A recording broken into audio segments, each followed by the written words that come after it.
എടേ ഇന്ന് നമ്മൾ കുറച്ചൊരു സെൻസിറ്റീവായിട്ടുള്ള ടോപ്പിക്കാണ് ഡിസ്കസ് ചെയ്യുന്നത്. നമ്മുടെ ഇന്നത്തെ ടോപ്പിക്ക് പാരാഫീലിയാണ്. പാരാഫീലിയ എന്ന് വെച്ചാൽ ലൈംഗിക വൈകൃതങ്ങൾ. അപ്പോൾ ചില ആൾക്കാർക്കൊക്കെ അത് ഡൈജസ്റ്റ് ചെയ്യാൻ കുറച്ച് ബുദ്ധിമുട്ടായിരിക്കും. ഇതൊരു ഡിസോർഡർ ആയിട്ടൊന്നും ചിലപ്പോൾ ആൾക്കാർക്ക് കണക്കാക്കാൻ പറ്റില്ല. എന്തെങ്കിലും ആൾക്കാർ പറയും ഇത് അഹങ്കാരമാണ്, തോന്നിയാസമാണ് എന്നൊക്കെ പറയും. ശരിക്കും ഇതൊരു ICD-10 ക്ലാസിഫിക്കേഷൻ, ഗ്ലോബലി അക്സെപ്റ്റഡ് ആയിട്ടുള്ള ഇൻ്റർനാഷണൽ ക്ലാസിഫിക്കേഷൻ ഓഫ് ഡിസീസസിൽ F60 തൊട്ട് 69 വരെ ഈ പാരാഫീലിയാസിനെ കുറിച്ചാണ് പറയുന്നത്. അപ്പോൾ എന്താണ് പാരാഫീലിയ അല്ലെങ്കിൽ എന്താണ് ലൈംഗിക വൈകൃതം? നമുക്കിപ്പോൾ നോർമലി എങ്ങനെയാണ് ഒരു സെക്ഷൽ ആക്ടിവിറ്റി അല്ലെങ്കിൽ ഒരു സെക്ഷൽ എറോസൽ ഉണ്ടാകുന്നത്? ഓപ്പോസിറ്റ് ആയിട്ടുള്ളൊരു സെക്സിനെ കാണുമ്പോഴായിരിക്കാം, അല്ലെങ്കിൽ ഒരു നോർമൽ ടിപ്പിക്കൽ സിറ്റുവേഷൻ വരുമ്പോഴായിരിക്കാം സെക്ഷൽ എറോസൽ ഉണ്ടാകുന്നത്. എന്നാൽ പാരാഫീലിക് കണ്ടീഷനിൽ ഒരു ഇൻഡിവിജ്വലിന് ടിപ്പിക്കലായിട്ടുള്ള അല്ലെങ്കിൽ നോർമൽ അല്ലാത്ത ചില ഒബ്ജക്ട്സ് ആകാം, അല്ലെങ്കിൽ ചില സിറ്റുവേഷൻസ് ആകാം, ചില പ്ലേസസിലൊക്കെ ചെല്ലുമ്പോഴത്തേനും സെക്ഷൽ എറോസൽ ഉണ്ടാകുന്നതിനെയാണ് നമ്മൾ പാരാഫീലിയ എന്ന് പറയുന്നത്. അത് കുറച്ച് എക്സാമ്പിളൊക്കെ കൂടി പറയുമ്പോഴത്തേനും കുറച്ചുകൂടെ ക്ലാരിറ്റി കിട്ടും. അപ്പോൾ നമുക്ക് ആദ്യം എക്സിബിഷനിസം പറയാം. അതാകുമ്പോൾ നമുക്ക് കുറേ കൂടെ ഫെമിലിയറാണ്. ഒരു തവണയെങ്കിലും ഇതിന് വിക്റ്റിമായിട്ടുള്ള സ്ത്രീകളുണ്ടാകും. ഇതെന്ന് പറയുന്നത് ഒരു സ്ട്രെയിഞ്ചറെ ജെനൈറ്റൽസ് എക്സ്പോസ് ചെയ്ത് കാണിക്കുന്നതിലൂടെ സെക്ഷൽ എറോസൽ ഉണ്ടാകുന്നു. കോമൺ ആയിട്ട് നമുക്ക് കാണാൻ ചിലപ്പോൾ സ്കൂളിൻ്റെ പരിസരത്തൊക്കെ ഈ എക്സിബിഷനിസം ചെയ്യുന്ന ആൾക്കാരുണ്ടാകും. അവർക്ക് ജെനൈറ്റൽസ് എക്സ്പോസ് ചെയ്യുന്ന സമയത്ത്, ഒരു സ്ട്രെയിഞ്ചറിനെ എക്സ്പോസ് ചെയ്ത് കാണിക്കുന്ന സമയത്താകും സെക്ഷൽ സാറ്റിസ്ഫാക്ഷൻ അല്ലെങ്കിൽ ഒരു സെക്ഷൽ എറോസൽ ഉണ്ടാകുന്നത്. മറ്റൊരെണ്ണമാണ് ഫ്രറ്റ്യൂറിസം. ഇതും പലതവണ എക്സ്പീരിയൻസ് ചെയ്തിട്ടുണ്ടാവും. ക്രൗഡഡ് പ്ലേസിലോ അല്ലെങ്കിൽ ബസ്സിലോ ഒക്കെ കയറുമ്പോൾ പലപ്പോഴും സ്ത്രീകൾക്ക് എക്സ്പീരിയൻസ് ചെയ്തിട്ടുള്ളൊരു സംഗതിയായിരിക്കും. ഇതെന്ന് പറയുന്നത് ഒരു നോൺ കൺസെൻറ്റിങ് പേഴ്സൻ്റെ ദേഹത്ത് അല്ലെങ്കിൽ ശരീരഭാഗത്ത് എവിടെയെങ്കിലും ജെനൈറ്റൽ റബ്ബ് ചെയ്യുമ്പോൾ അല്ലെങ്കിൽ പ്രസ് ചെയ്യുമ്പോഴായിരിക്കും ഇങ്ങനെയുള്ള ആൾക്കാർക്ക് സെക്ഷൽ എറോസൽ ഉണ്ടാകുന്നത്. അവരുടെ ജെനൈറ്റൽസ് കൊണ്ട് അവർ മിക്കവാറും ചെയ്യുന്നതെന്ന് വെച്ച് കഴിഞ്ഞാൽ ഏതെങ്കിലും ക്രൗഡഡ് പ്ലേസസിലോ അല്ലെങ്കിൽ ക്രൗഡഡ് ആയിട്ടുള്ള ബസ്സിലോ ഒക്കെ കയറിയിട്ടായിരിക്കും ഈ ഒരു ഡിസോർഡർ അവർക്ക് സെക്ഷൽ സാറ്റിസ്ഫാക്ഷൻ കിട്ടുന്നത്. റബ്ബ് ചെയ്യുമ്പോഴോ പ്രസ് ചെയ്യുമ്പോഴോ ഒക്കെ ഒന്ന് ടച്ച് ചെയ്യുമ്പോഴോ ഒരു നോൺ കൺസെൻറ്റിങ് ആയിട്ടുള്ള അവരുടെ സമ്മതമില്ലാതെ അവരുടെ ദേഹത്തൊന്ന് സ്പർശിക്കുമ്പോഴായിരിക്കും അവർക്ക് സെക്ഷൽ എറോസൽ ഉണ്ടാകുന്നത്. ഫെറ്റിഷിസം എന്ന് പറയുന്നത് ഒരു നോൺ ലിവിങ് ഒബ്ജക്റ്റിനെ മാനിപ്പുലേറ്റ് ചെയ്യുന്നതിലൂടെ, അല്ലെങ്കിൽ ആ ഒരു നോൺ ലിവിങ് ആയിട്ടുള്ള ഒരു ഒബ്ജക്റ്റിൻ്റെ സാന്നിധ്യം ഉണ്ടെങ്കിൽ മാത്രമേ ഇവർക്ക് സെക്ഷൽ എറോസൽ ഉണ്ടാകുന്നുള്ളൂ. അപ്പോൾ അതെന്ന് പറയുന്നത് ചിലപ്പോൾ ഒരു ചപ്പലാകാം, ഒരു ഷൂ ആകാം, ഒരു സ്റ്റോക്കിങ്സ് ആകാം. ഇങ്ങനെ ഏതെങ്കിലും ഒരു നോൺ ലിവിങ്, ഒന്നും വേണ്ട, ഒരു സിൽക്കിൻ്റെ ഒരു മെറ്റീരിയൽ ആകാം, ഒരു ബെഡ്ഷീറ്റ് ആകാം. ഇങ്ങനെയുള്ള നോൺ ലിവിങ് ആയിട്ടുള്ള ഏതെങ്കിലും ഒബ്ജക്റ്റിനോട് അല്ലെങ്കിൽ ഈ ഒരു ഒബ്ജക്റ്റിനെ മാനിപ്പുലേറ്റ് ചെയ്യുന്നതിലൂടെ മാത്രമേ ഇവർക്കൊരു സെക്ഷൽ എറോസൽ ഉണ്ടാകുന്നുള്ളൂ. അതാണ് ഫെറ്റിഷിസം എന്ന് പറയുന്നത്. നമുക്കൊരു സ്വാഭാവികമായിട്ടും ഒരു നോർമൽ വ്യക്തിക്ക് എങ്ങനെയാണ്, ഒരു ചിലപ്പോൾ ഹോമോസെക്ഷൽസ് ആണെങ്കിൽ സെയിം സെക്സിൽപ്പെട്ട ആൾക്കാരെ കാണുമ്പോഴായിരിക്കാം, അല്ലെങ്കിൽ ഹെറ്ററോസെക്ഷുവാലിറ്റി ഉള്ള ആൾക്കാരാണെങ്കിൽ ഓപ്പോസിറ്റ് സെക്സിലുള്ള ആൾക്കാരെ കാണുമ്പോഴൊക്കെ ആയിരിക്കും സെക്ഷൽ എറോസൽ ഉണ്ടാകുന്നത്. പക്ഷേ ഈ വ്യക്തികൾക്കാണെങ്കിൽ എന്തെങ്കിലും ചിലപ്പോൾ ഒരു ടേബിളോ ഒരു ചെയറോ പോലും ഈ ഒരു ഫെറ്റിഷിസം ഉള്ള ആൾക്കാർക്ക് സെക്ഷൽ എറോസൽ ഉണ്ടാകാൻ കാരണമായേക്കാം. മറ്റൊരെണ്ണമാണ് ഫെറ്റിഷിസ്റ്റിക് ട്രാൻസ്വെസ്റ്റിസം എന്ന് പറയും. ഇതെന്ന് പറയുന്നത് ഓപ്പോസിറ്റ് സെക്സിലുള്ള ആൾക്കാരുടെ ഡ്രസ്സാകാം, അവർ യൂസ് ചെയ്യുന്ന സാധനങ്ങളൊക്കെ ധരിക്കുന്നതിലൂടെ. അപ്പോൾ ചിലർക്ക് നൈറ്റി ധരിക്കുമ്പോൾ അല്ലെങ്കിൽ അണ്ടർ ഗാർമെൻറ്റ്സ് ധരിക്കുമ്പോൾ ഓപ്പോസിറ്റ് സെക്സിലുള്ള വ്യക്തികളുടെ ഡ്രസ്സ് അല്ലെങ്കിൽ അവരുപയോഗിക്കുന്ന മെറ്റീരിയൽസ് യൂസ് ചെയ്യുമ്പോഴായിരിക്കും ഇവർക്ക് സാറ്റിസ്ഫാക്ഷൻ ലഭിക്കുന്നത്. അതാണ് ഫെറ്റിഷിസ്റ്റിക് ട്രാൻസ്വെസ്റ്റിസം എന്ന് പറയുന്നത്. ഇതൊക്കെ മൂവിയിലൊക്കെ, പല മൂവിയിലും ഇതിനെ പറ്റിയിട്ടൊക്കെ കാണിക്കുന്നുണ്ട്. ചിലപ്പോഴൊക്കെ ഹോസ്റ്റലിലൊക്കെ നിൽക്കുന്ന പെൺകുട്ടികളുടെയൊക്കെ ഡ്രസ്സുകൾ കാണാതെ പോകുന്നതൊക്കെ ഒരു കംപ്ലയിൻറ്റ് വരാറുണ്ട്. ഇതെന്ന് പറയുന്നത് ഇത്തരം ആൾക്കാർക്ക് സ്ത്രീകളുടെ ഡ്രസ്സ് കണ്ടാലോ അണ്ടർ ഗാർമെൻറ്റ്സ് കണ്ടാലോ ഒക്കെ അത് കൊണ്ടുപോകാനായിട്ട് തോന്നും. അത് ധരിക്കുന്നതിലൂടെ ആയിരിക്കും അവർക്ക് സാറ്റിസ്ഫാക്ഷൻ കിട്ടുന്നത്. മറ്റൊരെണ്ണമാണ് വൊയൂറിസം എന്ന് പറയും. വൊയൂറിസം എന്ന് പറയുന്നത് ഈ വ്യക്തികൾക്ക് സെക്ഷൽ എറോസൽ ഉണ്ടാകുന്നത് ഒരു സെക്ഷൽ പാർട്ട്ണറുടെ സാന്നിധ്യം കൊണ്ടായിരിക്കില്ല, മറിച്ച് മറ്റെന്തെങ്കിലും ഒരു ഫാൻറ്റസി ഉണ്ടാവും. ഫാൻറ്റസി എന്ന് പറയുന്നത് ഒരു വ്യക്തി നേക്കഡായിട്ട് നിൽക്കുന്നതോ അല്ലെങ്കിൽ മറ്റു വ്യക്തികളുടെ ഇൻ്റർകോഴ്സിനെ പറ്റിയിട്ട്, സെക്ഷൽ ഇൻ്റർകോഴ്സിനെ പറ്റിയിട്ട് അല്ലെങ്കിൽ സെക്ഷൽ ആക്ടിവിറ്റീനെ പറ്റിയിട്ട് ചിന്തിക്കുമ്പോഴോ അല്ലെങ്കിൽ ഈ ഒരു വ്യൂ ഉണ്ടാകുമ്പോഴോ മറ്റു വ്യക്തികളുടെ സെക്ഷൽ ആക്ടിവിറ്റി ഒബ്സർവ് ചെയ്യുന്നതിലൂടെ ആയിരിക്കും സെക്ഷൽ എറോസൽ ഉണ്ടാകുന്നത്. ഇതിനെയാണ് നമ്മൾ വൊയൂറിസം എന്ന് പറയുന്നത്. അപ്പോൾ പലപ്പോഴും ഫാമിലിയിലൊക്കെ ഒരുപാട് കംപ്ലയിൻറ്റ്സ് വരുന്ന ഒരു കാര്യമാണ്.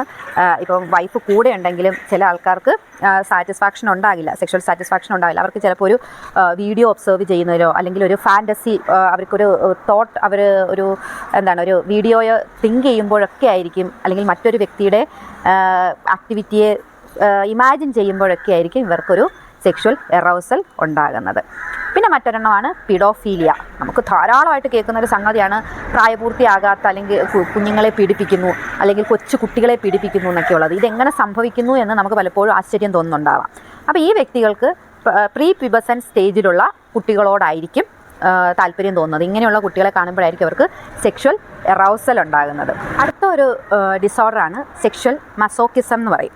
അപ്പോൾ ഇതിൽ ഒരു ഇൻഡിവിജ്വലിന് സെക്ഷൽ എറൗസൽ ഉണ്ടാകുന്നത് പാർട്ട്ണറുടെ കയ്യിൽ നിന്ന് ചിലപ്പോൾ ഉപദ്രവം ഏൽക്കുമ്പോഴായിരിക്കും.